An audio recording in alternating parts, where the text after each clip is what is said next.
Vietnam Coast Guard may padangat og tabang alang sa mga biktima sa magnitude 6.9 nga linog sa Northern Cebu, partikular na sa lungsod sa Tabugon.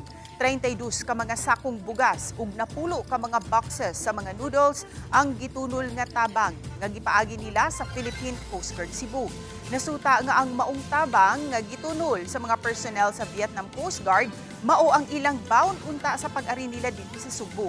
Apan na desisyon na nila nga ipanghatag kini alang sa mga mas nanginahanglan sa Northern Cebu. Nitabang ang Vietnam Coast Guard sa pagpahigayon sa medical efforts sa Northern Cebu. Miabot sila sa Cebu ni atong Lunes ug gikatak na usab nga magpahigayon ang Vietnam Coast Guard ug Maritime Search and Rescue Firefighting Oil Spill Response Exercise uban sa Philippine Coast Guard.